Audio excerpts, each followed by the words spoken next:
So research based multitasking web service যেটা আমার এইটা খাতের জন্য, এটাও হচ্ছে আপনার লাইক আমার যে আগের যে সার্ভিসটা ছিল ওইটার মতোই সেম অলমোস্ট, কিন্তু এটার মধ্যে হচ্ছে রিসার্চ বেসড হবে। এখানে আমি আপনার সরাসরি আপনার সার্ভিস পয়েন্টে যাব, আপনার এটা দেখবো যে আপনি কোন টাইপের সার্ভিস দেন, দেন আপনার সাথে 2-4টা প্রবলেম নিয়ে ডিসকাস করবো আমরা, অ্যান্ড দেন আমি ওই প্রবলেমটাকে কীভাবে এটা ডিজিটালি সলভ করা সম্ভব কি না ওইটা দেখবো, অ্যান্ড দেন আমরা ওটা নিয়ে কাজ করবো আর কি।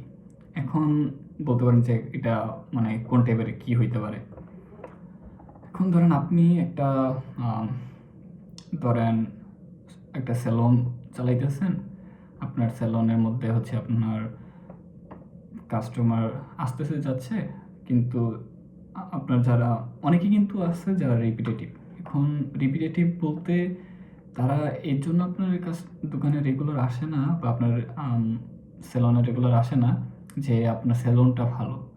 তারা আপনার সেলুনে হয়তো there is a high chance যে তারা আপনার সেলুনে আসে কারণ তার আর যে আপনার দোকানের যে একটা কর্মী, ওদের একটা ভালো একটা বন্ডিং ক্রিয়েট হয়েছে এর জন্য।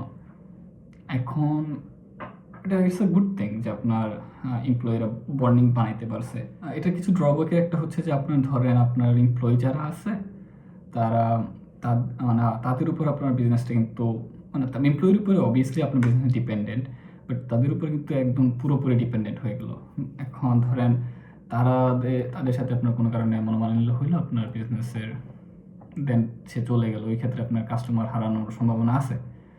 কিন্তু ধরেন আপনি যারা হচ্ছে একদম ভালো করতেছে তারা কিন্তু ডিমান্ডটাও ওইভাবে অনেক ক্ষেত্রে বাড়ায় ফেলে, যে ধরেন একটা রেস্টুরেন্টের অনেক ক্ষেত্রে শেফ কিন্তু ম্যানিপুলেট করার চেষ্টা করে বা করে, যেটা আপনি যদি বিজনেস পার্সপেক্টিভ থেকে দেখেন ওইটা কিন্তু টু ট্রিকি হয়েছে ম্যানেজ করাটা।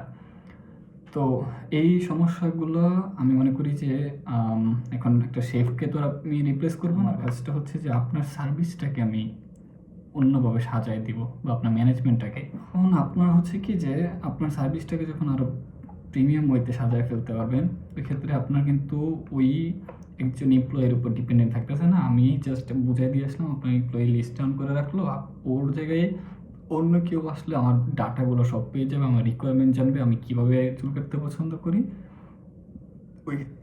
ওই ক্ষেত্রে কী হবে, আপনার এমপ্লয়িদের স্কিল বাড়বে, তারা একদম কাস্টমার যেটা চাচ্ছে ওইটাই দিতে পারবে, কাস্টমার হ্যাপি থাকবে, কারণ সে যেটা চাচ্ছে ওইটাই পাবে। কারণ ওয়েবসাইটে এটা আসলে ম্যানেজ করা ইজিয়ার কম্পেয়ারিং উইথ লাইক মানে একদম ম্যানুয়ালি প্রত্যেক বেলায় ছায়া বোঝানো। ইভেন আমিও দেখছি যে আমার যে পার্সোনাল যে নাপিত ভাই আছে, পার্সোনাল বলবো না, মানে তার কাছ থেকে আমি রেগুলার করি, তো সেও মাঝে মধ্যে ভুলে যায়। কারণ ধরেন আমার লাস্ট টাইম যখন আমি চুল কাটছি প্রায় 1.5 মাস আগে, so there is a high chance যে এবার গেলে সে তাকে আবার বুঝায় বলতে হবে ভালো করে। এখন যদি আমার ডাটাটা তার কাছে ভালোভাবে থাকতো, একদম লিস্ট আকারে থাকতো, তখন কি হইতো, সে আমার ডাটাটা বের করতো, দেখতো, সে ওইভাবে আমাকে একটা কাটিং দিয়ে দিতে পারতো। আর এমনকি সে আমার প্রোগ্রেসটাকে অ্যানালাইজ করে রাখতে পারতো। আচ্ছা ভাই, আপনার তো চুলটা এইভাবে বড় করতেছেন, আপনি তো লাস্ট টাইম চুল কাটছেন 1.5 মাস 2 মাস হয়ে গেছে, এই সময়টার মধ্যে তো আপনার লেট করা উচিত হয় না, আপনার তো আসা উচিত ছিল। এখন যাওয়ার পরে সেটা বলবে আমাকে, কিন্তু ধরেন আমার যদি ডাটাটা তার কাছে থাকতো তখন তার এরকম বলা লাগবে না, সে জানবে যে আমার চুলটা এই কয়দিন পরে কাটিং দিলে ভালো হয়, সে একটা নোট দিয়ে রাখলো, অ্যান্ড দেন হচ্ছে আমার চুলটা কাটিং করা লাগবে, সে আমাকে একটা রিমাইন্ডার দিতে পারে হোয়াটসঅ্যাপে, আমি যদি দিয়ে আসি আমার হোয়াটসঅ্যাপ নাম্বার, সে জাস্ট আমাকে একটা ক্লিক করবে অ্যান্ড রিমাইন্ডার দিয়ে দিবে, আমি চুল কাটতে চলে যাব।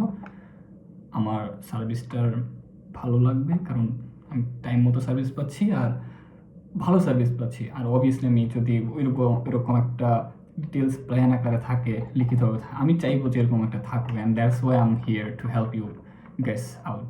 সো এই আর কি, যে আপনার এমনকি বিউটি সেলুনের ক্ষেত্রেও সেম, ছেলেদের চাইতে মেয়েরা কিন্তু স্কিন নিয়ে আর বেশি কেয়ারফুল থাকে, সো তাদের ক্ষেত্রেও কিন্তু জিনিসটা আরও বেশি দরকার। যখন জিনিসটা একটা কনস্ট্রাকটিভ হয়ে থাকবে তখন কেমন হবে যে আপনার ধরেন এমপ্লয়ি যদি চলে যায় ওই ক্ষেত্রে নতুন এমপ্লয়ির আপনার কাস্টমার হারাইতে হবে না, নতুন এমপ্লয়ি জাস্ট তার জায়গাটাকে ফিল আপ করে ফেলতে পারবে আর খুব ইজিলি সম্ভব হয়ে যাবে।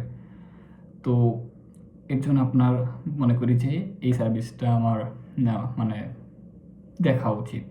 বা ধরেন আপনি আমার হচ্ছে রেগুলার যেই 14,999 টাকার যে সার্ভিসটা আছে ওইখানে যদি বলেন ওইটার মতো আপনি জাস্ট যে কোনো একটা প্রবলেম বলবো ওইটা নিয়ে কাজ করে দেব, দ্যাটস ইট। এর বাইরে অন্য আদার মানে থাকবে না। বাট হচ্ছে যে 29,000 মানে যে প্রিমিয়াম যেটা 29,999 টাকা, এখানে আপনার কয়েকটা প্রবলেম সমাধান সলভ করা থাকবে। আর এটা আপনার বেস্ট ভ্যালু হবে আমি মনে করি। কারণ ধরেন আপনার অবভিয়াসলি আপনার বিজনেসে একটা প্রবলেম না, যদি একটা দুইটা থাকে আমি বলবো যে আপনি কম দাম একটা কনসিডার করেন। আর যদি দেখি যে না আরও বেশি আছে, আপনার মোটামুটি অনেকগুলো প্রবলেম সলভ করার আছে আপনার এমপ্লয়ির, যেমন ধরেন আপনার বিজনেসে আপনার এমন হতে পারে যে আপনার এমপ্লয়িরা কীভাবে কাজ করলো, কয়টা কাজ করলো ওইটার হিসাব রাখতেছে না বা আপনাকে ঠিকমতো দিতেছে না, আর আপনার পক্ষে সম্ভব হচ্ছে না হিসাব প্রত্যেক বেলায় বেলায় দেখা, বা মানে এটা আপনি কোনো লোক রেখে করতে পারবেন না। এটা which is like normal thing, বাংলাদেশে অনেক জায়গায় আমি দেখছি। তো আপনার ওই সমস্যাগুলো আপনি কিন্তু সমাধান করে ফেলতে পারবেন ওয়েবসাইটের থ্রুতে। আর আমি আপনার সাথে ডিরেক্ট কথা বলতে পছন্দ করবো। আপনি যদি মনে করেন যে আপনার একটা ওয়েবসাইট প্রয়োজন, you can just contract with me. নিচে লিঙ্কে গেলে আপনি জাস্ট প্রেস করলে হবে, then let's have a cup of tea or coffee. Thank you.